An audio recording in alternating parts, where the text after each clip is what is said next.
ఊర్లో శివార్లలో ఒక పాత బావి ఉండేదట. ఆ బావిలో ఏదో వింత శక్తి ఉందని, రాత్రులు అక్కడ మనుషుల అరుపులు వినపడతాయని అందరూ భయపడేవాళ్లు. ఒకసారి ఒక యువకుడు ఆ బావి దగ్గరికి వెళ్లాడు. ఆ తర్వాత అతను ఎప్పటికీ మామూలుగా కాలేదట. ఆ యువకుడు ఆ బావి దగ్గరికి వెళ్లి లోపలికి తొంగి చూశాడట. అంతే, అప్పటి వరకు నిశ్శబ్దంగా ఉన్న బావిలోంచి ఒక్కసారిగా భయంకరమైన అరుపు, దాంతోపాటు గుప్పున వాసన వచ్చాయట. వాడు అక్కడే స్పృహ తప్పి పడిపోయాడు. ఊరి వాళ్లు వాణ్ణి దవాఖానాలో చేర్పించారు. కాని ఆ తర్వాత వాడు అస్సలు మాట్లాడలేకపోయాడు. ఎప్పుడు ఏదో భయంతో వణికిపోయేవాడు.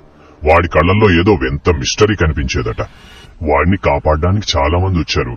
వాళ్ళు కూడా ఆ బావి చుట్టూ వింత వాతావరణాన్ని అనుభవించామని చెప్పారు. కొంతమంది అయితే అక్కడ ఏదో తిరుగుతున్నట్టు, నీడలు కదులుతున్నట్టు చూశామని ప్రమాణం చేశారు.